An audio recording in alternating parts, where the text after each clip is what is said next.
America के California की एक हसीन रात थी। पूरा शहर सुकून से सो रहा था। उस रात शायद ही किसी को अंदाजा होगा कि शहर के किसी कोने में एक ऐसी घटना होने वाली थी जो शहर के इतिहास को हमेशा के लिए बदल कर रखने वाली थी। शहर की सुनसान सड़क पर एक लड़की के चीखने की और रोने की आवाजें आ रही थी। वो लड़की थी तो बेहद खूबसूरत, पर शायद खूबसूरती ही उसके लिए मौत का सौदागर ले आई। कुछ ही देर पहले उसने एक गाड़ी वाले से मदद ली थी जो अब उसकी जिस्मानी खूबसूरती को चखना चाह रहा था, लेकिन जीते जी नहीं। उस किलर या तो कहें सनकी का कुछ अलग ही टेस्ट था, और वो क्या था यह आपको धीरे धीरे आगे कहानी में पता पड़ ही जाएगा। वो लड़की चीख रही थी क्योंकि उसका गला रस्सी द्वारा खोंटा जा रहा था। उसने कुछ हद तक हाथ पैर मारने की भी कोशिश की कि किसी भी तरह वो उस परिंदे की आगोश से बच जाए, लेकिन सांसों ने उस लड़की के साथ बगावत कर डाली और हमेशा हमेशा के लिए रुस्वा हो गई। उस लड़की का रस्सी से गला घोटने के बाद वो वहीं नहीं रुका।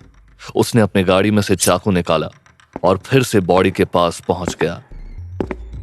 वो खुद नहीं समझ पा रहा था कि ऐसा क्यों हो रहा है, लेकिन ये तो सच है कि एक वहशी शैतान ने उसके दिमाग में दस्तक दे दी थी और वो उसी धुन में चाकू से उस लड़की के शरीर के छोटे छोटे टुकड़े करने लगा। इसके बाद उस परिंदे ने उस लड़की की लाश को एक बोरे में भरा और सबसे बचता बचाता उसे अपने घर ले गया। उसके बाद कातिल ने कुछ ऐसा किया जिसे करने में शायद खुद शैतान को भी शर्म आ जाए। उसने उस लड़की के जिस्म का निचला हिस्सा निकाला, फिर अपने कपड़े उतारे और उस मरी हुई लड़की के जिस्म के टुकड़े को रेप करने लगा। कभी वो उसकी ब्रेस्ट को नोचता तो कभी उसके निचले भाग को। वो ऐसा तब तक करता रहा जब तक उसकी हवस शांत नहीं हो गई। ऐसा करते समय उस दरिंदे की आंखों में कोई अफसोस नहीं था। उस रात हैवानियत में उसने तो शैतान को भी पीछे छोड़ दिया था। ये दरिंदा और कोई नहीं, अमेरिका का मशहूर सीरियल किलर एड कैंपर था, जिसकी दरिंदगी की गवाह पूरा अमेरिका बनने वाला था। ये एक ऐसा घिनौना इंसान था जिसने रिश्ते और इंसानियत को शर्मसार कर दिया था। ये एड का पहला रेप जरूर था, लेकिन ये उसका आखिरी नहीं था। आखिर क्यों एक इंसान इस तरह का दरिंदा बन गया? क्या है इसके पीछे की कहानी और इस दरिंदे की दरिंदगी किस हद तक जाएगी? जानने के लिए सुनिए स्पेशल सीरीज एड कैंपर। इंसान को हीरो या विलन बनाने में उसके बचपन का बहुत बड़ा हाथ होता है। अगर इंसान को बचपन से ही ये सिखाया जाए कि उसे कैसे अच्छा इंसान बनकर रहना चाहिए, तो ये बात कहीं ना कहीं उसके दिमाग में भी बैठ जाती है। जिस एड कैंपर ने पिछले एपिसोड में एक लड़की के टुकड़े करके उसका रेप किया था, वो एड कैंपर एक दिन में इतना खूंखार नहीं बना था। इसकी शुरुआत उसके बचपन से हुई थी। एक रात की बात है, एड की मां एलिजाबेथ को अचानक लगा कि उसका बेटा नहीं रहा था। अचानक ही उन्हें उससे डर लगने लगा था। पर क्यों? इसके पीछे भी एक खौफ की कहानी थी। एड बचपन से ही हट्टा कट्टा था, साथ ही उसकी आंखों में कुछ ऐसा था जिसे देखकर किसी को भी उससे डर लग सकता था, उसकी मां को भी। एक रोज एड की मां एलिजाबेथ काम से घर लौटी तो उन्होंने देखा कि एड ने एक डॉल का सिर उसके धड़ से अलग कर रखा था। एड ने उसके शरीर के इतने चीथड़े कर रखे थे कि उसे देखकर एक बार के लिए एलिजाबेथ की भी चीख निकल ही गई थी। उस वक्त एड सिर्फ 10 साल का था, लेकिन उस डॉल के साथ वो सब करने के बाद भी वो अपनी मां को मुस्कुरा कर देख रहा था। उसकी मुस्कान इतनी डरावनी थी कि उसकी मां को उसमें खूंखार दरिंदा दिखाई देने लगा। एक बच्चा जो कि एक डॉल का वो हाल कर सकता था, वो अपने गुस्से में किसी के साथ भी कुछ भी कर सकता था। एलिजाबेथ उस दिन के बाद से बहुत परेशान रहने लगी। वो एक सिंगल मदर थी और किसी भी औरत के लिए एक ऐसे बेटे को संभालना मुश्किल हो सकता था। डॉल के चीथड़े करने के बाद एड के चेहरे पर आई मुस्कान अब एलिजाबेथ को रातों में भी डराने लगी थी। एलिजाबेथ की एक बेटी भी थी। एलिजाबेथ को अब उसके लिए भी डर लगने लगा था। उसे लगने लगा था कि अगर एड ने कहीं उसके साथ भी वैसा ही कुछ किया तो उसका क्या होगा।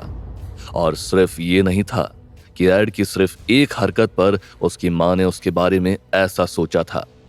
एड पहले भी ऐसी क्रूर हरकतें कर चुका था और उसे वो सब करने में बहुत मजा भी आता था। इसलिए अब एलिजाबेथ को अपनी बेटी की चिंता भी सताने लगी थी। कई बार तो एड जिस तरह से उसे देखता था, उसे उसमें एक पोटेंशियल रेपिस्ट दिखाई देता था। एलिजाबेथ उस रात बहुत रोई थी जब एड ने डॉल के साथ वो सब किया। उसकी उसके पति से कभी नहीं बनी थी। उसका पति एक सिपाही था, लेकिन दूसरा विश्व युद्ध खत्म होने के बाद वो घर लौट आया था और तब से बस छोटे मोटे काम किया करता था। एलिजाबेथ को अपने पति से एक फाइनेंशियल सिक्योरिटी चाहिए थी, जो कि उसे उससे नहीं मिल रही थी। इसलिए वो खुद भी काम किया करती थी अपने घर का खर्च उठाने के लिए। उसने अपने पति के साथ बहुत दिनों तक निभाने की कोशिश की, लेकिन उनकी लड़ाइयां बढ़ती गई। दोनों को अपनी जिंदगी में अलग अलग चीजें चाहिए थी। रोज उनके झगड़ों और अनबन से वो दोनों भी थक गए थे। इसलिए उन दोनों ने तलाक लेकर एक दूसरे से अलग रहने का फैसला कर लिया था। एलिजाबेथ को लगा था कि वो अपने पति से अलग होकर उससे हमेशा के लिए छुटकारा पा लेगी, लेकिन इंसान का अतीत इतनी आसानी से उसका पीछा नहीं छोड़ता। एलिजाबेथ को अपने बेटे एड से प्यार था, लेकिन उसे बार बार उसमें अपने पति की छवि दिखाई देने लगी थी। एड की बहुत सी आदतें उसके पिता से मिलती थी। सोचिए कितना अजीब होगा जिस इंसान से आप सबसे ज्यादा नफरत करने लगे हों, वो इंसान अगर आपको अपने बच्चे में ही दिखाई देने लगे तो। एलिजाबेथ एड की आदतों से बहुत परेशान थी और साथ में वो अपने पिता जैसा होता जा रहा था। इसलिए उसे कभी अपने बेटे से उस तरह से प्यार नहीं हो पाया जैसा कि एक माँ को अपने बेटे से होता है। और इसी वजह से माँ और बाप दोनों होने के बाद भी एड एक अनाथ के जैसे जिंदगी जीने लगा था, क्योंकि उसकी माँ को उससे प्यार नहीं था और उसके पिता उससे बहुत दूर चले गए थे। जिंदगी की कहानी बहुत अजीब होती है। इसमें अगर सही गलत ढूंढने जाओ तो उलझ कर रह जाते हैं। अब कहना बहुत मुश्किल है कि एड क्रिमिनल इसलिए बना क्योंकि उसकी माँ उससे प्यार नहीं करती थी, या उसकी माँ एलिजाबेथ उससे कभी इसलिए प्यार नहीं कर पाई क्योंकि उसकी हरकतें क्रिमिनल जैसी थी। खैर, वजह जो भी थी, एड इन सब वजहों से बहुत अकेला हो गया था और इस अकेलेपन का उसके दिमाग पर बहुत गहरा असर पड़ा था। इस दुनिया में कोई भी ऐसा इंसान नहीं होता है जिसे अपनी जिंदगी में कोई दुख, कोई तकलीफ ना हो। लेकिन अगर हर इंसान वो रास्ता अपनाए अपने दुखों से भागने का जो एड ने अपनाया था, तो क्या ही होगा। एड का बर्ताव अजीब होता जा रहा था। एलिजाबेथ उसे अब बार बार अंधेरी कोठरी में बंद करने लगी थी। उसे लगा था कि शायद ऐसा करने से एड सुधर जाएगा। अक्सर माँ बाप बच्चों के साथ ऐसा करते हैं, उनके दिल में एक डर बैठाने के लिए। वो डर बच्चों को गलत काम करने से रोकता है। इसलिए एलिजाबेथ ने भी ऐसा ही किया था, लेकिन वो नहीं जानती थी कि उसका ऐसा करना एड को भी भड़का देगा और बात हाथ में आने की जगह और बिगड़ जाएगी। एड अब बंद कोठरी से डरता नहीं था। अब वो बंद कोठरी उसका तो जैसे घर ही बन गई थी। अब उसका समय वहीं कटने लगा था। अब वो बंद कोठरी में भी अपने दिमाग में बसे शैतान को दौड़ाने लगा था। एक रोज एलिजाबेथ ने एड को खाना देने के लिए दरवाजा खोला तो खौफ के मारे उसकी चीख निकल गई। हुआ ये था कि एड अपनी ही दुनिया में गुम था। उसे अपनी माँ पर अब बहुत गुस्सा भी आने लगा था, क्योंकि उसकी माँ उसे उस तरह से बंद करके रखती थी। इसलिए उसने अब वो गुस्सा बेजुबान जानवरों पर निकालना शुरू कर दिया था। कभी वो कोठरी में किसी चूहे को पकड़ लेता और उसकी गर्दन अपने हाथों से मोड़कर तोड़ देता, तो कभी खिड़की में घुसी बिल्ली के साथ वो ऐसा करता। एड को ऐसा करने में इतना मजा आता था जैसे उसे कोई खिलौना मिल गया हो। जानवर जब तरस से रोते, चीखते, तो उनकी चीख उसे किसी गाने की तरह खूबसूरत लगती थी। उनका खून जब उसके हाथों पर गिरता तो उसे ऐसा लगता जैसे अमृत की बूंदें उस पर बरस रही हों। अपनी जिंदगी में हो रही तकलीफों को उसे उन जानवरों पर निकालने में बहुत सुकून मिलता था। ये जैसे उसके लिए कोई खेल हो गया था। एक दिन जब एलिजाबेथ ने उसे ऐसा करते हुए देखा तो उसे अपने बेटे के अंदर एक हैवान दिखाई दिया। उसकी डर के मारे चीख निकल गई। उस रात भी उसके आंसू थमने का नाम नहीं ले रहे थे। कोई भी मां कभी अपने बेटे को ऐसा करते नहीं देख सकती थी। उसे समझ नहीं आ रहा था कि उसे क्या करना चाहिए था। इसलिए उसने एड को समझाने की कोशिश की कि उसे कभी भी किसी भी जुबान मासूम जानवर के साथ ऐसा नहीं करना चाहिए। लेकिन एड तो उसकी बात समझना ही नहीं चाहता था। अब वो कैसे भी करके बस अपनी मां से छुटकारा पाना चाहता था, और इसलिए एक रोज वो अपने घर से भाग गया। एड कुछ 12-15 साल का रहा होगा तब। इतनी सी उम्र में भी उसके दिल में नफरत और गुस्सा बहुत था। ये गुस्सा अब जानवरों के बाद किसी और पर आने वाला था। काश उस दिन एलिजाबेथ को पता चल जाता कि एड घर से भाग रहा था। काश एलिजाबेथ उस दिन उसे भागने से रोक पाती। अगर वो ऐसा कर पाती तो खून का वो सिलसिला शुरू नहीं होता जो आगे की कहानी में होने वाला है। एड की मां एलिजाबेथ उसकी हरकतों से परेशान हो चुकी थी, लेकिन एड को अब मजा आने लगा था मासूम जानवरों को टॉर्चर करके मारने में। साथ ही उसे अपनी मां की कोई बात नहीं सुननी थी, इसलिए वो घर से भाग गया था। एड भागकर सीधे अपने पिता के घर गया। उसके पिता ने एलिजाबेथ को तलाक देने के बाद दूसरी शादी कर ली थी। जब एड उनके घर पर आया तो वो उसे देखकर बहुत चौंक गए थे। वो उससे बोले, एड तुम यहां क्या कर रहे हो? अपने पिता की बात को सुनकर एड ने उन्हें गले लगा लिया और जोर जोर से रोने लगा। वो उनसे बोला, मैं मां के साथ खुश नहीं हूं। वो मुझे बहुत मारती है और मेरा ध्यान नहीं रखती। वो मुझे जब देखो तब एक अंधेरी कोठरी में बंद कर देती है। मैं उनके साथ नहीं रहना चाहता, मैं आपके साथ रहना चाहता हूं। एड अपने पिता को गले लगाकर रोए जा रहा था। उसने अपने पिता को यह नहीं बताया था कि उसकी मां उसे क्यों डांटती थी या क्यों उसे अंधेरी कोठरी में बंद करती थी। उसके पिता को तो वैसे भी एलिजाबेथ पसंद नहीं थी। वो बार बार अपने दोस्तों से कहा करते थे कि एलिजाबेथ उन्हें बहुत मेंटली टॉर्चर करती थी। एक बार तो उन्होंने किसी से ये तक कह दिया था कि एलिजाबेथ के साथ रहने से ज्यादा आसान तो उनके लिए युद्ध में दुश्मन के साथ रहना था। खैर, पति पत्नी के बीच जो भी था वो उन दोनों के बीच था, लेकिन एड के पिता ने एक बार भी नहीं सोचा कि उनकी एक्स वाइफ अपने ही सगे बेटे के साथ ऐसा क्यों करती थी, और एड को अपने घर पर रख लिया। अब एड अपने पिता के साथ उनके घर पर रहने लगा था, लेकिन उनकी नई मां को उसका उनके साथ रहना बहुत ज्यादा पसंद नहीं था। उन्हें एड बहुत अजीब लगता था। उसकी हरकतें भी बाकी बच्चों से बहुत अलग थी, लेकिन वो अपने पति से कभी कुछ नहीं कहती थी। उसे लगता था कि शायद उन्हें उसका ऐसा कहना ठीक नहीं लगे। लेकिन एड जो था वो कुत्ते के दम था। वो कभी सुधरने वाला नहीं था। वो वही सब हरकतें अपने पिता के यहां भी करने लगा जो वो उसकी मां के यहां करता था। एड की मां तो उसे उन सब के बाद फिर भी अपने पास रख रही थी क्योंकि वो उनका खून था, लेकिन उसकी सौतेली मां उसे भला क्यों झेलती। वो अपने पति से अब एड को कहीं और भेजने की जिद करने लगी। एड के पिता ने भी देखा कि उनका बेटा नॉर्मल नहीं था, इसलिए वो एक दिन उससे बोले, एड मुझे लगता है तुम्हें तुम्हारी मां के यहाँ वापस चले जाना चाहिए। अपने पिता की बात सुनकर एड का दिमाग खराब हो गया। वो कभी सोच भी नहीं सकता था कि उसके पिता उससे ऐसा कहेंगे, लेकिन वो अपने पिता के आगे अपने अच्छे बच्चे वाली इमेज खराब नहीं करना चाहता था। वो उनसे बोला, लेकिन पापा, मैं मां के पास वापस नहीं जाना चाहता। मैं उनके साथ खुश नहीं हूं। एड के पिता के लिए अब अपनी नई बीवी की नाराजगी झेलना और अपने बेटे की ये हरकतें झेलना बहुत मुश्किल हो रहा था। वो कैसे भी करके एड से छुटकारा पाना चाहते थे, इसलिए वो उससे बोले, एड तुम एक काम करो, अगर तुम अपनी मां के यहाँ वापस नहीं जाना चाहते तो अपनी नानी के यहाँ चले जाओ, वो तुम्हारा ख्याल रखेंगी। एड अपनी नानी के यहाँ नहीं जाना चाहता था, लेकिन अब उसके पास और कोई रास्ता नहीं बचा था, तो वो जैसे तैसे करके अपनी नानी के यहाँ चला गया।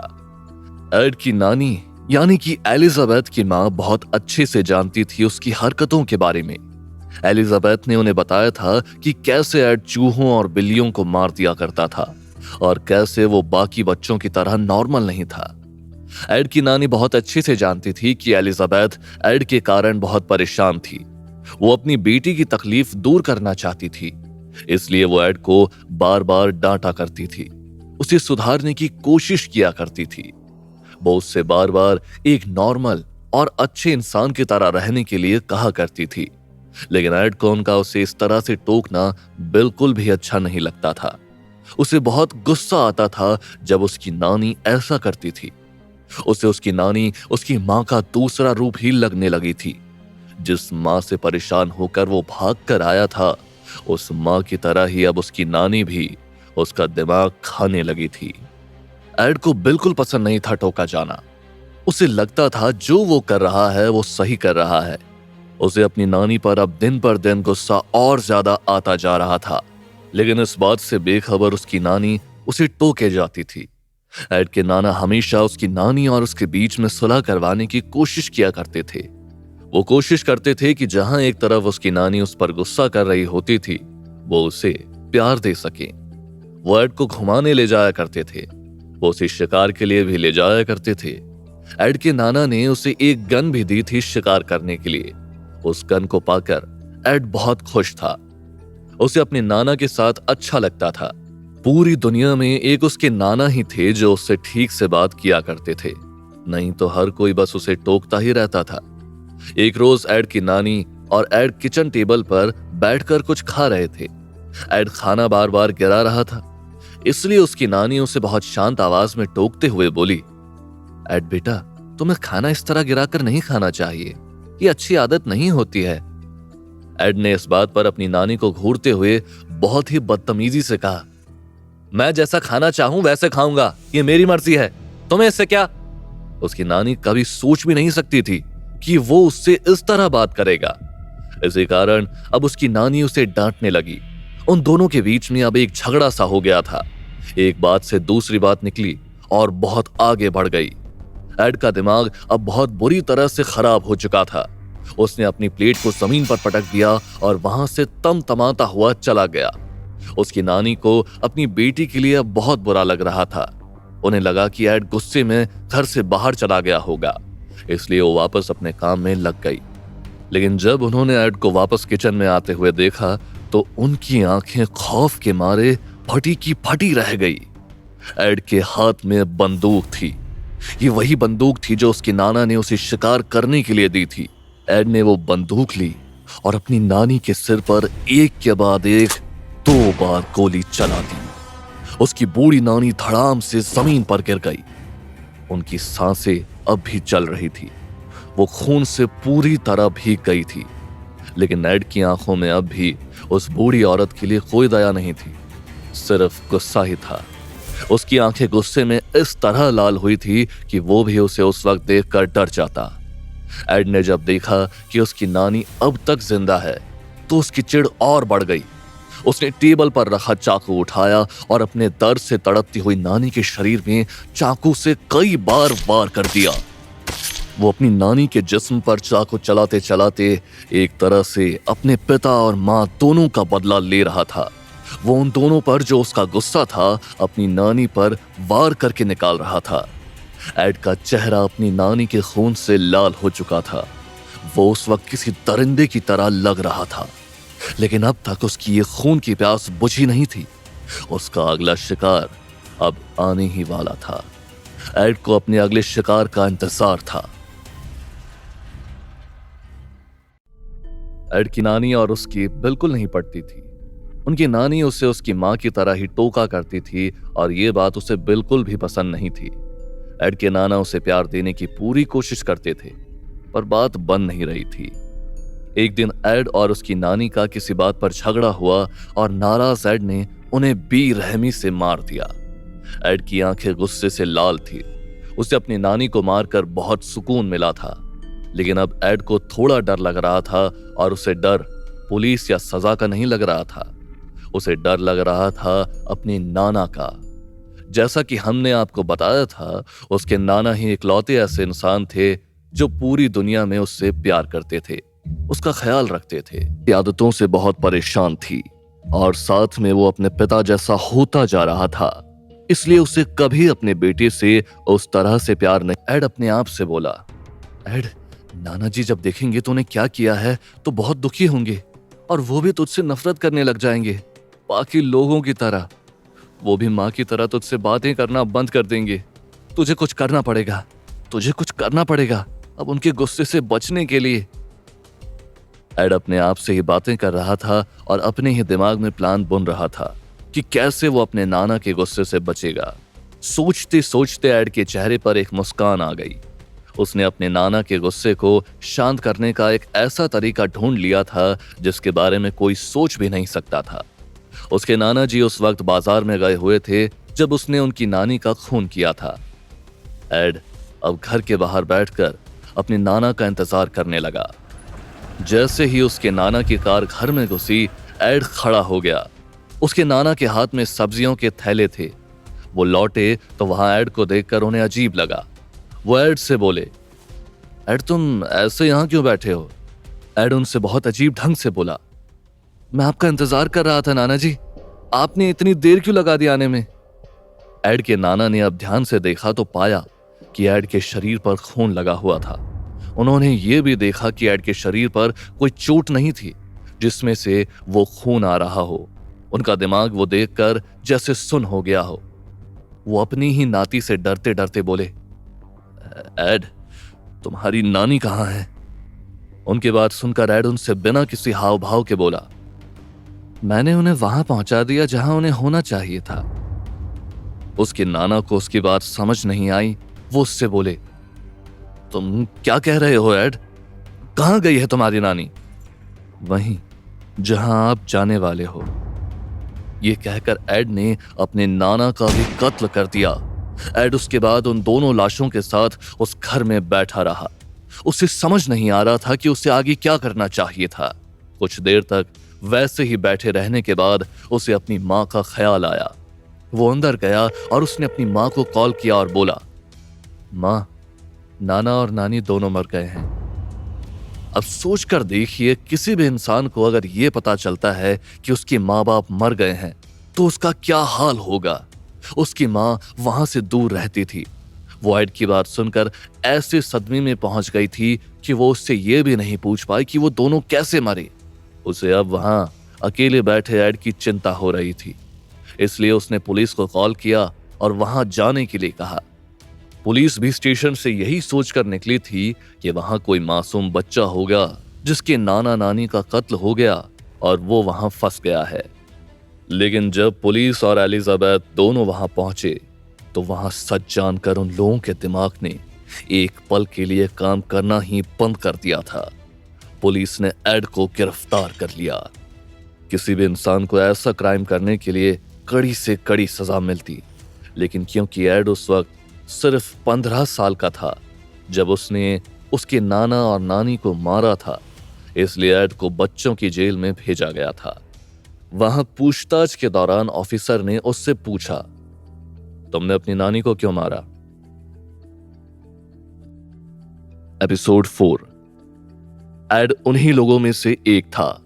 एड उस वक्त बहुत ही आराम से कुर्सी पर बैठा हुआ था। उसे कोई बहुत ज्यादा फर्क नहीं पड़ा था वो करके जो उसने किया था।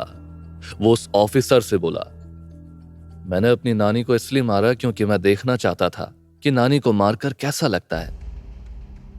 उसकी बात सुनकर एक पल के लिए उस ऑफिसर के माथे पर पसीना आ गया था। उसने बड़े से बड़े क्रिमिनल देखे थे, लेकिन उसने कभी कोई ऐसा बच्चा नहीं देखा था जो ऐसी बात कहे। 15 साल के एड में अपने किए को लेकर कोई पछतावा नहीं था। उससे उस पुलिस वाले ने आगे एक और सवाल किया। उसने पूछा, एड, तुमने अपने नाना को क्यों मारा? एड ने उसकी तरफ देखा और उससे बोला, मैंने अपने नाना को इसलिए मारा ताकि उन्हें अपनी बीवी के मरने के बाद दुखी ना होना पड़े।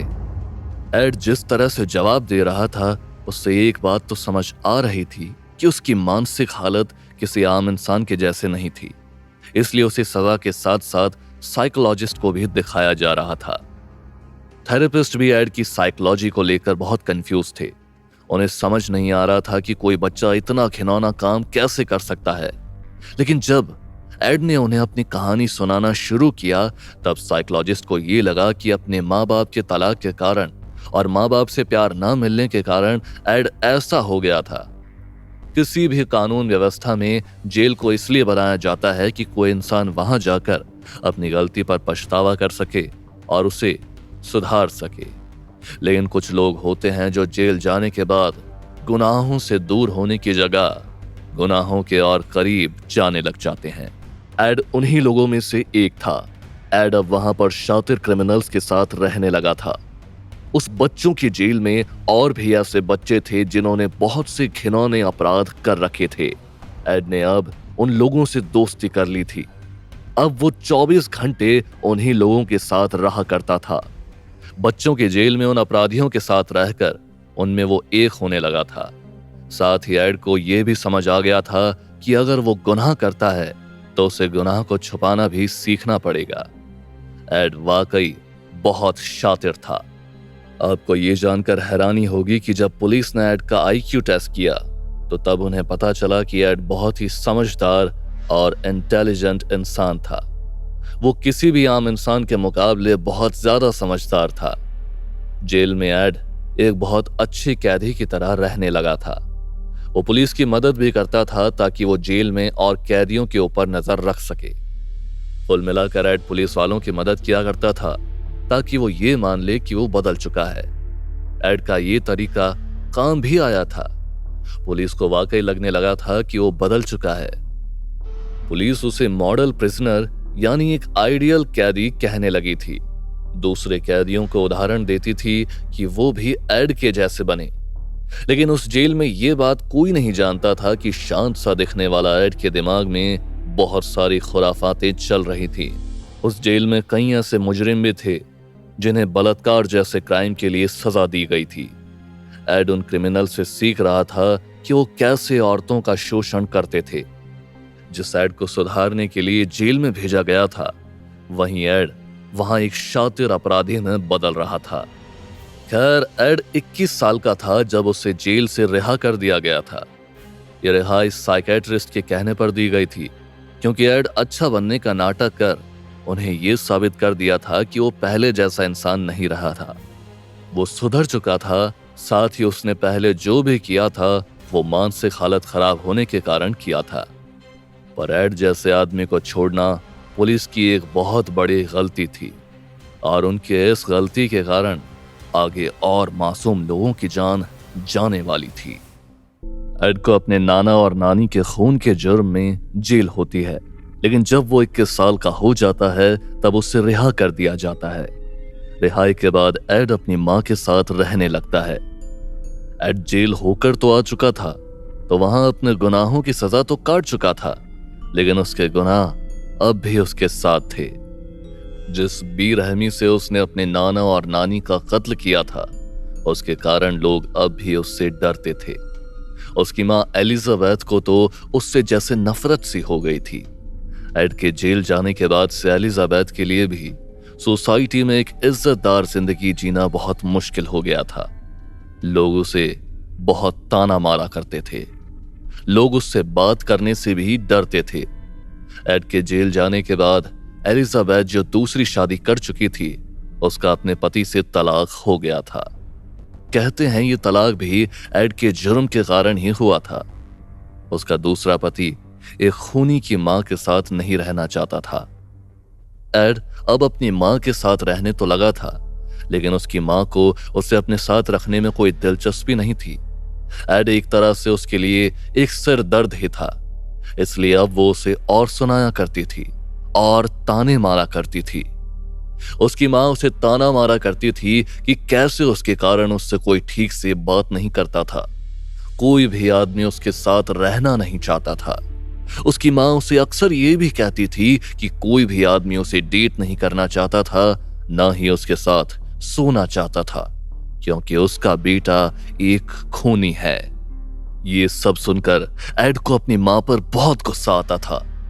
ये बात तो हम आपको पहले बता चुके थे कि एड पूरी तरह से ठीक नहीं हुआ था। ना ही जेल में रहकर भी वो सुधरा था। वो अब भी एक शातिर अपराधी था, लेकिन अब अंतर ये था कि वो अपने अपराध और अपने दिमाग में चल रही बातों को छुपाना बहुत अच्छे से सीख चुका था। अब सोचिए, अगर ऐसे अपराधी को कोई बार बार ताने मारे तो उसके दिमाग में इस इंसान को लेकर क्या क्या चल रहा होगा। एलिजाबेथ के इस तरह से ताने मारने के कारण एड को अब न सिर्फ उससे बल्कि पूरी औरत जात से नफरत होने लगी थी। एलिजाबेथ एक यूनिवर्सिटी में काम करती थी। एड अब रातों में उस यूनिवर्सिटी की चक्कर काटने लगा था। एड बहुत बार लड़कियों को वहां आता जाता देखता रहता था। उसने कई बार कई लड़कियों को अपनी गाड़ी में लिफ्ट दी थी। कैलिफोर्निया में लिफ्ट मांग कर जाने का तरीका बहुत आम था। इसे वहां हिच हाइकिंग कहा जाता था, यानी किसी से लिफ्ट मांगकर अपनी मंजिल तक पहुंचना। इसलिए लड़कियां एक अनजान आदमी से लिफ्ट लेने में संकोच नहीं करती थी। एड ने कुछ 100 से ज्यादा लड़कियों को इस तरह से लिफ्ट दी होगी। वो लड़कियों से बात करने की कोशिश करता, उन्हें जानने की कोशिश करता, उन्हें इम्प्रेस करने की कोशिश करता। उसके दिमाग में अजीब अजीब ख्याल चलते थे। उसके दिमाग में बहुत बार आता था कि वो लड़कियों के साथ कुछ गलत करे, लेकिन पहले वो सिर्फ उन्हें ठीक से ऑब्जर्व करता रहता था। वो लड़कियां एड से बहुत अच्छे से घुल मिल जाती थी। एड बड़ा होकर शरीफ दिखने लगा था, इसलिए अब लड़कियां उससे डरती नहीं थी। अब एड के लिए यूं लड़कियों को लिफ्ट देना आम हो गया था। लेकिन एक रोज जब उसने सुनसान सड़क पर एक लड़की को लिफ्ट दी तो उसके दिमाग में न जाने क्या फितूर सवार हुआ कि उसने उस लड़की को न सिर्फ बेरहमी से मार दिया, बल्कि उसने उस लड़की के टुकड़े करे और टुकड़ों का रेप किया। यह पहली बार था जब एड ने ऐसा कुछ किया था, लेकिन ये आखिरी दफा नहीं था। एक बार ऐसा हुआ कि एड ने एक साथ 2 लड़कियों को लिफ्ट दी। वो दोनों लड़कियां उसे अपनी मां की यूनिवर्सिटी के पास में ही एक रास्ते पर मिली, जो वहां खड़ी लिफ्ट का इंतजार कर रही थी। एड ने उन दोनों लड़कियों को अपनी गाड़ी में बैठाया और उन्हें घुमाकर बहाने से एक सुनसान सड़क पर ले गया। वो दोनों लड़कियां आपस में दोस्त थीं और उस दिन ऑफिस से निकलने में बहुत लेट हो गई थी। उन दोनों को लगा नहीं था कि उन्हें लिफ्ट मिलेगी, लेकिन एड को वहां देखकर उन्होंने सोचा था कि शायद उनकी किस्मत अच्छी थी। लेकिन वो इस बात से अनजान थी कि उनकी किस्मत उनके साथ आगे क्या करने वाली थी। वो लड़कियां इस बात से भी अनजान थी कि वो शरीफ सा दिखने वाला आदमी उन लोगों के साथ कुछ ऐसा करने वाला था जो वो दोनों कभी अपने बुरे से बुरे ख्यालों में भी नहीं सोच सकते थे। उन दिनों एड गैर कानूनी रूप से अपने पास में एक गन रखा करता था। ये गन अक्सर एड की कार की सीट के नीचे होती थी। उस दिन जब वो दोनों लड़कियों को घुमाकर और सुनसान रास्ते पर ले गया, तब उसे याद नहीं था कि उसके पास में गन भी थी, ना ही वो उन्हें मारने के लिए उसका इस्तेमाल करता। एड ने अपनी गाड़ी बीच रास्ते पर रोक दी और उन लड़कियों से बोला, मुझे लगता है कि मेरी गाड़ी खराब हो गई है, इसलिए चल नहीं रही है। फिर वो कुछ देर तक गाड़ी शुरू करने की कोशिश करने का नाटक करता रहा। कुछ ही देर बाद वो उनमें से एक लड़की से बोला, मुझे लगता है कि गाड़ी गर्म हो गई है, इसमें पानी खत्म हो गया है। इसे ठंडा करने के लिए हमें उसमें पानी डालना पड़ेगा। यहीं कुछ दूर पर एक तालाब है, क्यों ना आप मेरे साथ चलो और हम पानी भर के ले आए। अब इमेजिन करिए कि आपको कोई इंसान लिफ्ट दे रहा है और उस लिफ्ट के बदले वो आपसे एक मदद मांगता है, और आप एक ऐसी जगह पर रहती हैं जहां पर लिफ्ट लेना बहुत आम बात है। तो क्या आप घबराओगे उस इंसान की हाँ में हाँ मिलाकर उसकी मदद करने में और उसके साथ जाने में? नहीं ना, उस लड़की ने भी यही किया। वो एड के साथ जंगल के रास्ते तालाब ढूंढने के लिए निकल गए। एड उससे बहुत अच्छी अच्छी बातें किए जा रहा था। लड़की कभी अपने सपने में भी नहीं सोच सकती थी कि एड के दिमाग में उस वक्त क्या चल रहा था। तभी थोड़ा दूर चलने के बाद अचानक एड रुका। उसने उस लड़की की तरफ देखा और उस लड़की का सर बगल में खड़े पेड़ पर दे मारा। उस लड़की को चीखने तक का वक्त नहीं मिला। वो लड़की इसके पहले कि कुछ समझ पाती, एड ने फिर से उसका सिर पेड़ में दे मारा। एड तब तक ये करता रहा जब तक वो लड़की मर नहीं गई। उसके बाद वहां से चला। वो अपनी कार की तरफ गया और उसने दूसरी लड़की से कहा, आपकी दोस्त जो मेरे साथ गई थी, उन्हें अचानक चक्कर आ गया और वो गिर गई। मुझे समझ नहीं आ रहा है मुझे क्या करना चाहिए, प्लीज आप मेरे साथ चलिए। अपनी दोस्त के बारे में सुनकर वो लड़की परेशान हो गई और एड की मदद करने के लिए तुरंत गाड़ी से निकलकर उसके पीछे चली गई। एड उसे भी जंगल के सुनसान रास्ते पर ले गया और उसका भी सर पेड़ पर मार मार कर लहू लुहान कर दिया। उसके बाद एड ने वही किया जो वो अक्सर लड़कियों के साथ करता आया था। उसने उन दोनों लड़कियों को निर्वस्त्र करके उनके टुकड़े किए और उन टुकड़ों से अपनी हैवानियत की हवस बुझाई। एड अब एक सीरियल किलर बन चुका था। एक के बाद एक खून करने के कारण एड अब एक सीरियल किलर बन चुका था। जैसा कि हम आपको बता चुके हैं कि जेल में रहने के बाद न सिर्फ एड ने लड़कियों का शोषण करने के नए नए तरीके सीखे थे, बल्कि उसने अपने आप को बचाने के तरीके भी ढूंढ लिए थे। एड अब एक शातिर अपराधी बन चुका था। एड को अब एक और बात समझ आ गई थी कि उसे अगर इसी तरह से खून करते रहना था तो उसे ये बात ध्यान में रखनी थी कि पुलिस को उस पर गलती से भी शक ना हो। उन दिनों न्यूज़पेपर में खबरें आने लगी थी लड़कियों के गुम होने की और उनकी लाशों के टुकड़े मिलने की। इसलिए एड को अब ये डर सता रहा था कि कहीं पुलिस वाले उसे पकड़ ना लें। इसलिए उसने पुलिस वालों पर नजर रखने का एक बहुत ही शातिर तरीका ढूंढा। वो एक शाम एक बार में गया। उस बार का नाम था ज्यूरी रूम। इस बार की खासियत थी कि ये पुलिस वालों में बहुत फेमस था और कई पुलिस ऑफिसर्स यहाँ पर जाकर शाम में वक्त बिताया करते थे। एक तरह से अगर कहें तो पुलिस वालों का अड्डा था। लेकिन ऐसा नहीं था कि यहाँ पर पुलिस के अलावा और कोई नहीं आ सकता था।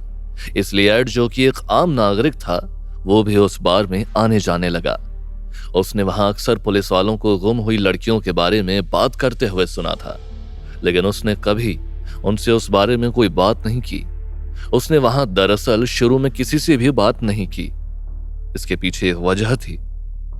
जेल में रहकर एड ने एक बात सीखी थी कि कभी भी पुलिस को डायरेक्टली नहीं पूछना चाहिए क्राइम के बारे में, नहीं तो उन्हें सबसे पहले तुम ही पर शक होगा।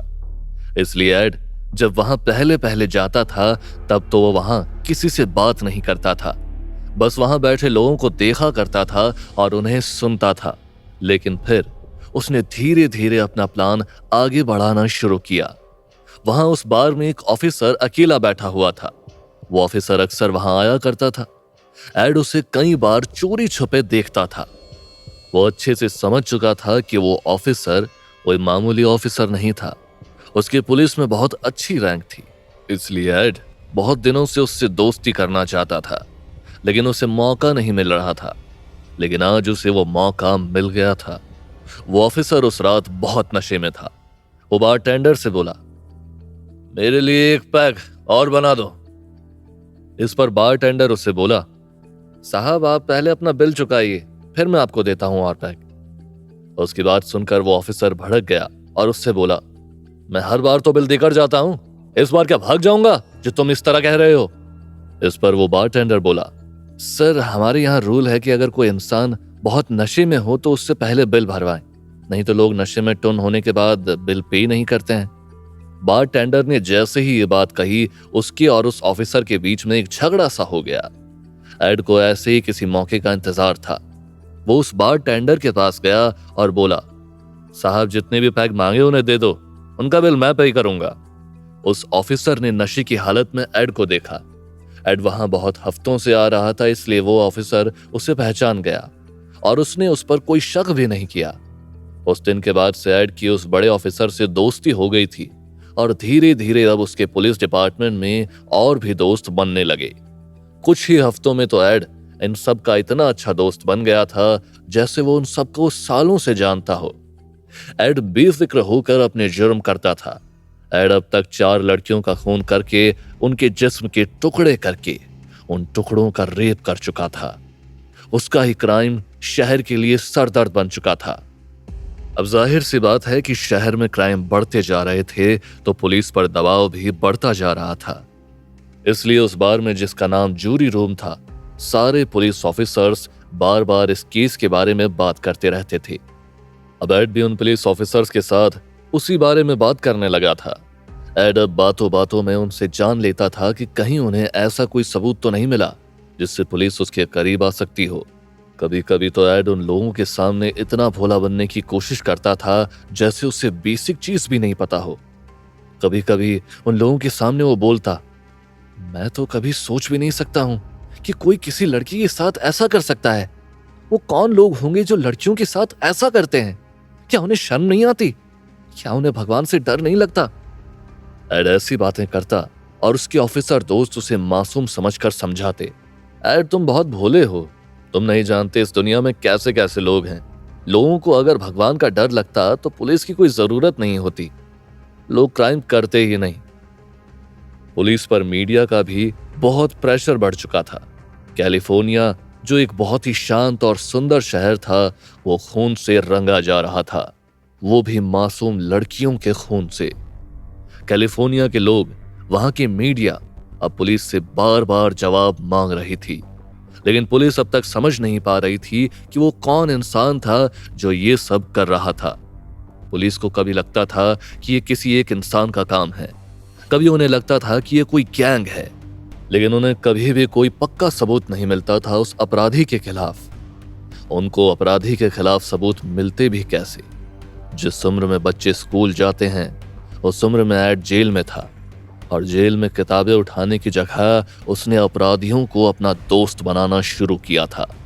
उसकी टीचर वो अपराधी ही थे जिन्होंने उसे एक शातिर क्रिमिनल में बदल दिया था, और अपने अपराधी दोस्तों से एड ने ऐसे तरीके सीख लिए थे कि अब उसका दिमाग एक नहीं 100 शातिर अपराधियों की तरह तेज हो चुका था। कैलिफोर्निया के जूरी रूम बार में आने वाले पुलिस ऑफिसर्स कभी सपने में भी नहीं सोच सकते थे कि जिस इंसान को वो दोस्त मान रहे थे वही वो अपराधी था जिसने उनकी नींद हराम कर रखी थी। लेकिन एक रोज पुलिस को एड के बारे में कुछ पता चला। उन्हें पता चली वो बात जो एड की कहानी में एक नया ट्विस्ट लेकर आने वाली थी। आखिर क्या थी वो बात? आगे क्या होने वाला था? क्या एड पकड़ा जाने वाला था, या फिर ये सब एड की प्लानिंग का हिस्सा था? ये सब जानने के लिए सुनिए अगला एपिसोड। पुलिस वालों से दोस्ती करने के बाद एड अपने गुनाह और ज्यादा निडर होकर करने लगा था। उसे ऐसा लग रहा था कि अब उसका पकड़ा जाना लगभग जैसे नामुमकिन हो गया है।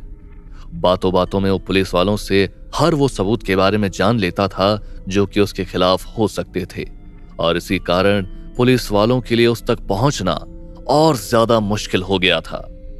लेकिन जैसा कि कहा जाता है, अपराधी कितना भी शातिर क्यों ना हो, एक तो ऐसी गलती कर ही देता है जिससे वो पकड़ा जा सके। ऐसी ही एक गलती एड से भी हो गई थी। एक रोज एड अपनी कार की डिक्की से कोई सामान निकाल रहा था, तभी उसे अपने घर के बाहर कुछ पुलिस वाले दिखे। वो पुलिस वाले कुछ तलाश कर रहे थे वहां पर। उन्होंने एड को देखा तो एड से एक पता पूछा। अब ये पुलिस की चाल थी या कोई कोइंसिडेंस, ये तो हम नहीं जानते, लेकिन पुलिस जिस पते को ढूंढ रही थी वो पता और किसी का नहीं, एड का ही था। पुलिस वालों को देख एड की हालत खराब हो गई थी, क्योंकि उसकी डिक्की में खून के कुछ धब्बे थे। एड ने पिछली रात ही एक लड़की का खून किया था, और वो खून के धब्बे उसी के थे। एड के सिर से पसीना बह रहा था। वो जैसे तैसे अपने आप को काबू करने की कोशिश कर रहा था। जेल के उसके दोस्तों ने उसे बताया था कि इंसान का डर उसके खिलाफ मिला सबसे पहला सबूत होता है, इसलिए एड अपने डर को छुपाने की बहुत कोशिश कर रहा था। एड के पास वही ऑफिसर आया था जो उस रोज नशे की हालत में था, और एड ने उसका बिल पे किया था। वो ऑफिसर एड को देखकर बोला, एड तुम यहां रहते हो? मुझे तो इस बात का पता ही नहीं था। एड उसे देखकर मुस्कुराने की कोशिश करते हुए बोला, हाँ मैं तो बहुत सालों से यहीं रहता हूं, आपका यहां आना कैसे हुआ? इसके बाद उसे पुलिस ऑफिसर ने बताया कि उसे एड के घर की तलाशी लेनी थी। एड उस ऑफिसर से उस तलाशी की वजह पूछना चाहता था, लेकिन उस वक्त उसका दिमाग पूरी तरह से अपनी कार की डिक्की पर था, जिसके अंदर खून के धब्बे लगे हुए थे। इसलिए जब उस ऑफिसर ने बोला कि वो उसके घर की तलाशी लेना चाहता है, तो एड ने एक राहत की सांस ली और उससे कोई सवाल ना करते हुए उसे अपने घर के अंदर ले गया। जब वो ऑफिसर एड के घर में कुछ ढूंढ रहा था, तो एड का दिल जोरों से धड़क रहा था। यहां वहां थोड़ी देर ढूंढते ढूंढते उस ऑफिसर ने एड की अलमारी खोली। उसने अब अलमारी में से सामान निकालना शुरू किया। एड का दिल अब और ज्यादा जोर से धड़क रहा था, क्योंकि एड के घर में बंदूक रखी थी और उस बंदूक का लाइसेंस एड के पास नहीं था। उसे डर था कि अगर उस ऑफिसर ने वो बंदूक ढूंढ ली तो उसे आसानी से पता चल जाएगा कि सारे खून के पीछे एड का ही हाथ था। एड अपना दिल थामते हुए बोला, ऑफिसर आप पहली बार मेरे घर आए हैं, इस लिहाज से आप मेरे मेहमान हुए। बताइए आप क्या लेना चाहेंगे, चाय या कॉफी? एड ने ये बात उस ऑफिसर का ध्यान उस बंदूक की तरफ से भटकाने के लिए की थी। एड की बात सुनकर एक दोस्त की तरह जवाब देते हुए पुलिस ऑफिसर उससे बोला, नहीं एड, मुझे चाय कॉफी कुछ नहीं चाहिए।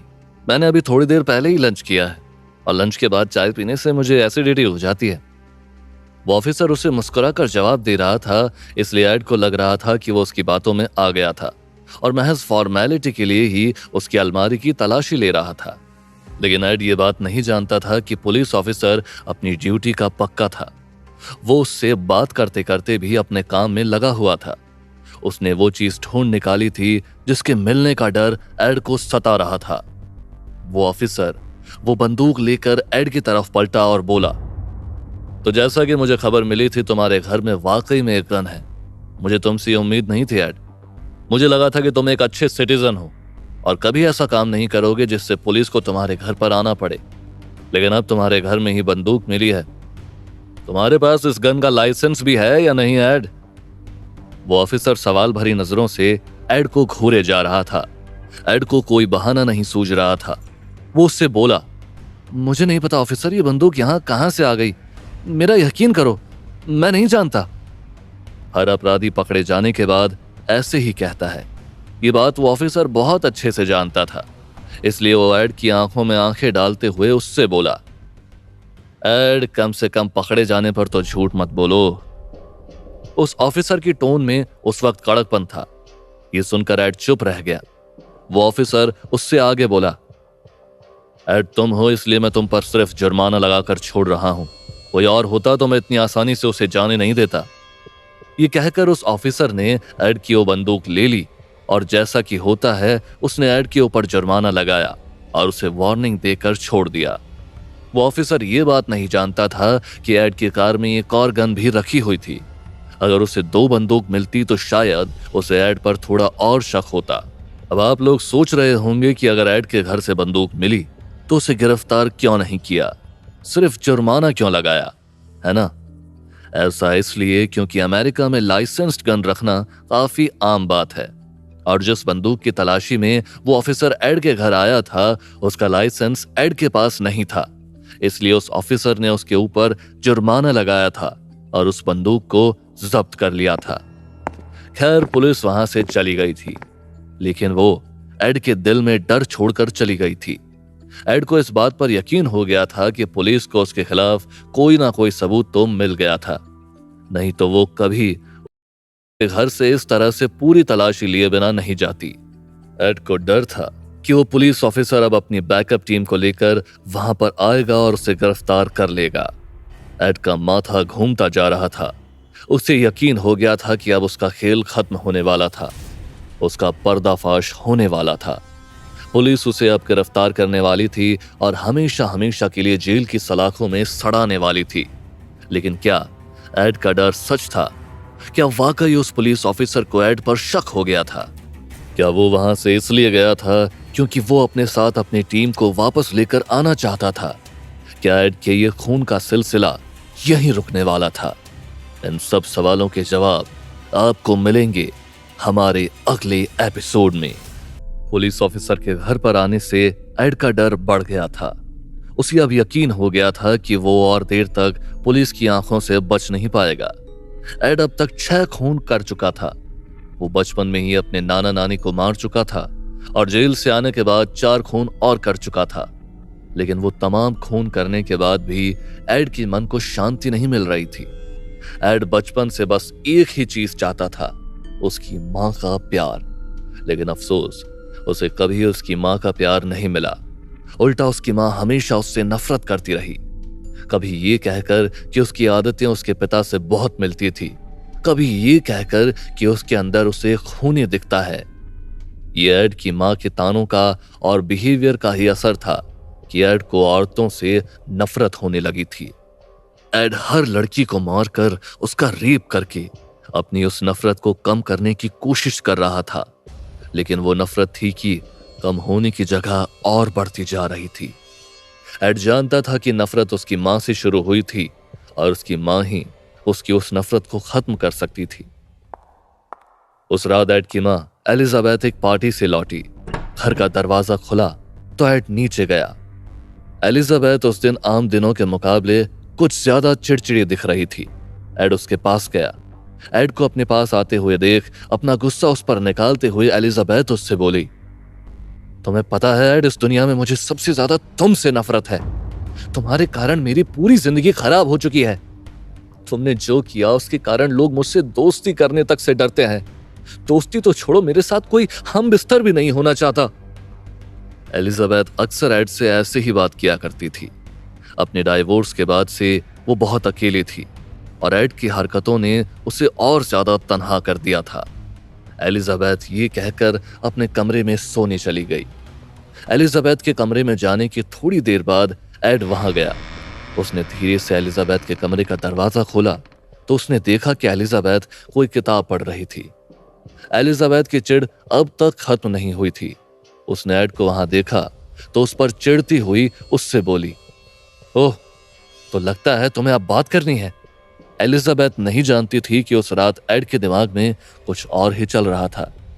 एड ने अपनी मां को देखा और उसे जवाब देते हुए बोला, नहीं, मुझे कोई बात नहीं करनी है, आप सो जाओ। और ये कहकर एड वहां से चला गया। इसके बाद एड एलिजाबेथ के रूम के चक्कर काटता रहा। वह इंतजार करता रहा एलिजाबेथ के सोने का। वो कभी उसके दरवाजे पर कान लगाकर सुनता कि वो सो गई है या नहीं, या कभी धीरे से उसका दरवाजा खोलकर अंदर झांक कर देखता। कुछ घंटों तक ये सिलसिला चलता रहा। फिर जब एड को तसल्ली हो गई कि एलिजाबेथ सो गई है तो उसके कमरे में गया। उस वक्त एड के हाथों में एक हथौड़ा और एक चाकू था।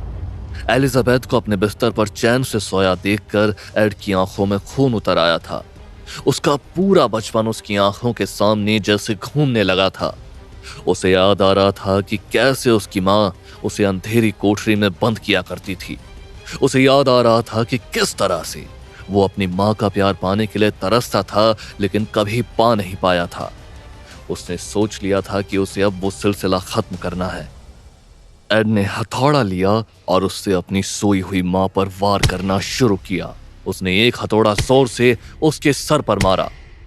उसके बाद उसने चाकू से उसकी गर्दन काट दी। जब एलिजाबेथ का खून उसके हाथों पर लग रहा था तब एड के मन को बहुत शांति मिल रही थी।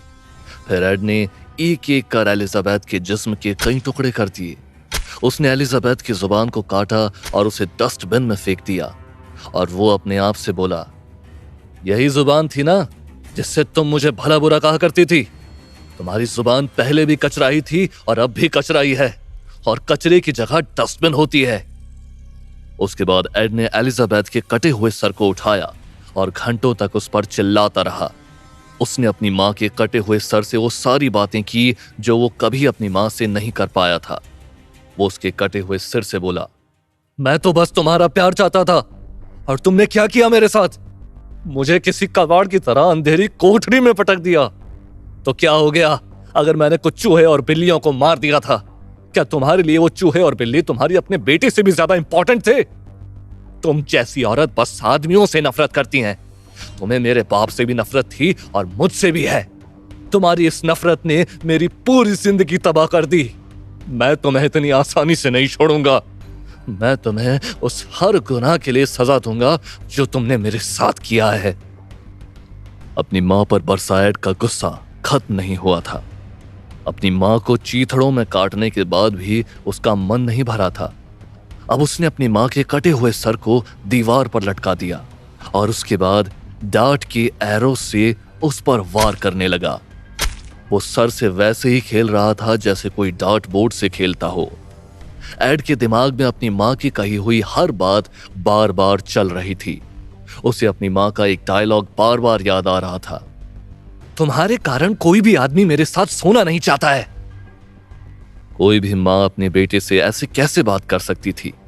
एड को ये बात सुनकर हमेशा बहुत घिन आती थी। इसलिए अब उसने इस बात का बदला अपनी मां से लेने का फैसला कर लिया था। उसने अपनी मां का निचला हिस्सा उठाया। यह हिस्सा वो उसके जिस्म से वो पहले ही काट चुका था। उस हिस्से को उठाने के बाद अपनी पैंट की जिप खोली और अपनी मां के जिस्म के टुकड़ों का रेप करना शुरू कर दिया। एड ने कुछ इस तरह से बदला लिया था कि कोई भी दुनिया में इस बारे में सोच भी नहीं सकता था।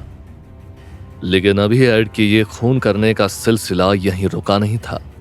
उसने कुल मिलाकर अपनी जिंदगी में 8 लोगों का बेरहमी से कत्ल किया था। अब तक वो 7 लोगों को मार चुका था। उसका 8वां शिकार बाकी था। कौन होने वाला था उसका 8वां शिकार और कैसे होने वाला था एड के जुर्म का पर्दाफाश? एड के दिल में औरतों को लेकर जो नफरत पैदा हुई थी, उस नफरत का बीज कहीं ना कहीं उसकी मां ने बोया था और एड उस नफरत को अपनी मां का खून करके हमेशा के लिए खत्म कर देना चाहता था। उसने ऐसा ही किया। उसने अपनी सोई हुई मां को मार दिया और उसके टुकड़े टुकड़े करके उन टुकड़ों का वैसा ही रेप किया जैसे वो बाकी लड़कियों के साथ करता था। यह एड का 7वां खून था। एड ने कत्ल करने के बाद अपनी मां के शरीर के टुकड़ों को एक कपबोर्ड में भर दिया। एड को लगा था कि अपनी मां का कत्ल करने के बाद उसका गुस्सा शांत हो जाएगा, उसकी नफरत खत्म हो जाएगी, लेकिन ऐसा हुआ नहीं। शायद नफरत और गुस्सा इंसान के अपने अंदर ही होता है। इस नफरत और गुस्से को किसी को खत्म करके नहीं खत्म किया जाता। ये हम ही से आता है और हम ही से जा सकता है। खैर, एड ने अपनी मां की लाश के टुकड़ों को कबोर्ड में भर दिया और वो सोच रहा था कि आगे क्या करे। उसके दिमाग में कहीं ना कहीं पुलिस का डर भी था। पुलिस उसके घर की तलाशी ले चुकी थी। उन्हें उसके घर में एक रिवॉल्वर मिली थी और अब एड को पूरा शक था कि पुलिस वापस उसके घर पर लौटेगी। एड का दिमाग जैसे बंद पड़ चुका था। वो रात भर का जागा हुआ था। उसने अपनी मां के साथ जो कुछ भी किया उसमें वो थक भी गया था। उसे ब्रेक चाहिए था, ये सोचने के लिए कि वो आगे क्या करे। इसलिए एड ने अपनी गाड़ी उठाई और वो पास के बार में शराब पीने के लिए चला गया। वो कुछ देर वहां रहा और सोचता रहा कि उसे आगे क्या करना चाहिए। उसे कोई रास्ता समझ नहीं आ रहा था। तभी उसके दिमाग में कुछ आया। उसे अपनी मां की दोस्त हैलेट की याद आई। हैलेट 59 साल की थी और एलिजाबेथ की बहुत अच्छी दोस्त थी। एड बार से अपने घर लौटा और उसने अपने घर की लैंडलाइन से हैलेट को फोन किया। वो उससे बोला, हैलेट आंटी, कैसी हैं आप? दरअसल मुझे मॉम ने आपको फोन करने के लिए बोला था। मॉम ने मुझे कहा था कि मैं आपको आज हमारे घर पर डिनर के लिए इनवाइट करूं, साथ ही हम कोई मूवी भी देख सकते हैं। हैलेट को एड का कॉल थोड़ा अजीब लगा। एड यूं तो उससे कभी बात नहीं करता था, लेकिन आज इस तरह से वो अब कॉल करके उसे बुला रहा था। इसके पीछे की वजह वो समझ नहीं पा रही थी।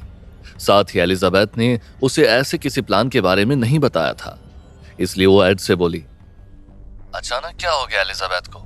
ये प्लान क्यों? एड अच्छे से जानता था कि हैलेट और एलिजाबेथ बहुत अच्छी दोस्त है और हैलेट हमेशा एलिजाबेथ की खुशी में शामिल होती है। इसलिए वो उससे बोला, आंटी, आज मॉम बहुत खुश है, इसलिए वो आज का दिन आपके और मेरे साथ सेलिब्रेट करना चाहती हैं। हैलेट अच्छे से जानती थी कि एलिजाबेथ एड के कारण अक्सर परेशान रहती थी, लेकिन आज वो खुश थी। ये बात सुनकर उसे बहुत अच्छा लगा और जैसा कि एड चाहता था, हैलेट अपने दोस्त की खुशी में शामिल होने के लिए झट से रेडी हो गई। लेकिन हैलेट इस बात से अनजान थी कि जिस दोस्त की खुशी में शामिल होने के लिए वो आ रही थी, उस दोस्त का तो पिछली रात को ही कत्ल हो गया था। शाम में जब डिनर का टाइम हुआ तब एड ने अच्छे कपड़े पहने और हैलेट का इंतजार करने लगा। हैलेट ठीक वक्त पर एड के घर पहुंच गई थी। एड ने उसके लिए मुस्कुराकर दरवाजा खोला और उससे बोला, Hallett aunty, I must say you look very pretty. Hallett ने कभी एड को किसी और से इतनी अच्छे से बात करते भी नहीं सुना था। वो सोच में पड़ गई। एड हैलेट की तरफ देखे ही जा रहा था। उसे लग रहा था कि हैलेट को उस पर थोड़ा शक हो रहा है, इसलिए उसका ध्यान भटकाते हुए वो उससे बोला, आंटी, मॉम आपका इंतजार कर रही है, आप अंदर क्यों नहीं आती? एड की बात सुनकर हैलेट मुस्कुराई और अंदर आ गई। उसके बाद एड ने देखा कि हैलेट ने एक ओवरकोट पहना हुआ था। उसकी तरफ इशारा करते हुए वो उससे बोला, आप ये कोट मुझे क्यों नहीं दे रही थी? मैं इसे हुक पर टांग देता हूं। हैलेट ने उसे अपना ओवरकोट उतार दिया। हैलेट की आंखें अब पूरे घर में एलिजाबेथ को ढूंढ रही थी। उसकी पीठ एड की तरफ थी जब वो उससे बोली, एड, एलिजाबेथ कहीं नहीं दिखाई दे रही। एड तब तक हैलेट का ओवरकोट हुक पर टांग चुका था। उसने वहां बगल में रखी रस्सी का टुकड़ा उठाया। हैलेट अब भी एड की तरफ पीठ की थी और एलिजाबेथ को ही ढूंढ रही थी। उसे पता ही नहीं चला कब एड ने पीछे से उसे पकड़ लिया और रस्सी से उसका गला दबाने लगा। हैलेट अपने आप को छुड़ाने की बहुत कोशिश कर रही थी। उसके नाखून एड के हाथों की चमड़ी को छील रहे थे। एड की चमड़ी में से खून निकल रहा था, लेकिन उसकी आंखों में उतरा खून अब तक शांत नहीं हुआ था। एड और जोर से उसका गला दबाने लगा। वो तब तक करता रहा जब तक हैलेट की सांसें नहीं रुक गई। हैलेट की सांसें थमने के बाद उसने उसे छोड़ा। वो थम से नीचे जमीन पर गिर गई। हैलेट को मारने के बाद उसने उसकी लाश के भी टुकड़े करके एक कबर्ड में छुपा दिया। आप लोग सोच रहे होंगे, अगर एड ने अपनी मां एलिजाबेथ का कत्ल कर दिया था तो उसने उसकी दोस्त हैलेट को अपने घर पर डिनर के लिए इनवाइट क्यों किया और फिर उसे क्यों मारा? तो हम आपको इसके पीछे एड का दिया बयान बताते हैं। एड को जब पुलिस ने पकड़ा था तब उसने उन्हें बताया था कि मैंने अपनी मां को मारने के बाद उसकी दोस्त हैलेट को इसलिए मारा था ताकि मैं एक कवर स्टोरी बना सकूं। मैंने सोचा था कि मैं पुलिस को बताऊंगा कि मेरी मां और उनके दोस्त हैलेट वेकेशन पर चले गए हैं। वो दोनों बहुत अच्छी दोस्त थी और ज्यादातर एक साथ ही ट्रैवल किया करती थी, इसलिए मेरी बात पर किसी को शक भी नहीं होता और उन दोनों के गायब होने के बाद कोई उन्हें ढूंढने की कोशिश भी नहीं करता। मैं बाद में कह देता लोगों से कि शायद वो ट्रिप पर ही गुम हो गई है या वहां उन्हें कुछ हो गया। एड सोचा था कि हैलेट को मारने के बाद वो अपने किए से छुटकारा पा जाएगा, वो बचकर निकल जाएगा, लेकिन हैलेट को मारने के बाद वो उल्टा और मुसीबत में फंस गया था। अब उसे एक नहीं 2 लाशों को ठिकाने लगाना था, साथ ही अपने आप को पुलिस से भी बचाना था। एड के दिमाग में बार बार अब उस ऑफिसर का चेहरा घूम रहा था जो उसके घर में आकर वहां से गन ले गया था। वो बार बार घड़ी की तरफ देख रहा था। उसे बार बार लग रहा था कि उसके घर के आसपास होने वाली छोटी सी भी आहट उस ऑफिसर और उसकी पुलिस टीम की ही थी। एड का सिर पसीने से भीगा जा रहा था। उसे समझ नहीं आ रहा था कि अब वो इस सिचुएशन से निकले तो निकले कैसे। हैलेट का खून वो आखिरी खून था जो एड ने किया था। उसके बाद वो पकड़ा गया था, लेकिन एड के पकड़े जाने की कहानी उसके खून करने की कहानियों से भी ज्यादा दिलचस्प और रोमांचक है। वो कहानी जानने के लिए सुनिए हमारा अगला और इस कहानी का आखिरी एपिसोड। एड एक सनकी पागल था। उसके सारे खून इस बात का सबूत देते थे। उसने अपनी नानी को इसलिए मारा था क्योंकि वो देखना चाहता था कि नानी को मारकर कैसा लगता है। उसने अपने नाना को इसलिए मारा था ताकि वो अपने बीवी के मरने पर दुखी ना हो जाए। उसने 4 लड़कियों का कत्ल इसलिए किया था क्योंकि उसे अपनी मां से नफरत थी। उसने अपनी मां को मारा ताकि उसकी ये नफरत खत्म हो सके, और उसके बाद उसने अपनी मां की दोस्त हैलेट को मारा ताकि कवर अप बना सके। ऐसे तो कोई पागल ही कर सकता है। एड नशे में था। अपनी मां का कत्ल करने के बाद रात से वो सोया नहीं था। ये नशा अब उसके दिलो दिमाग पर हावी होता जा रहा था। एड ये तो समझ गया था कि हैलेट का खून करके उसने बेवकूफी की थी, क्योंकि उसकी कवर स्टोरी का आइडिया बहुत ही फालतू था। जिस दिन से वो ऑफिसर उसके घर से बंदूक को लेकर गया था, उस दिन से एड के दिमाग में डर बैठ गया था कि वो ऑफिसर वापस अपनी टीम को लेकर उसके पास आएगा और वो उसे गिरफ्तार करके हमेशा के लिए जेल की सलाखों के पीछे डाल देगा। ये सब बातें एड के दिमाग में पल रही उसकी सनक को और बढ़ा रही थी। अब एड अपने ही काबू से बाहर होता जा रहा था। उसे कैसे भी करके अब अपना घर छोड़ना था।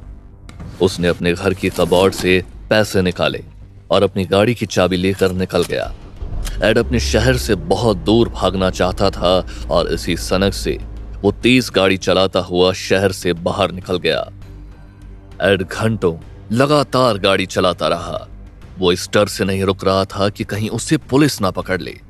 उसे यकीन था कि कि अब तक पुलिस उसके घर पर पहुंच चुकी होगी और उसके घर के कबर्ड्स में बंद उन दोनों लाशों को देख चुकी होगी। अपनी मां का कत्ल करने की रात से अब 2 दिन हो चुके थे जब एड सोया नहीं था। उसकी आंखों में नींद आती जा रही थी, लेकिन उसके दिल में पुलिस का ऐसा डर बस गया था कि वो सोना नहीं चाहता था।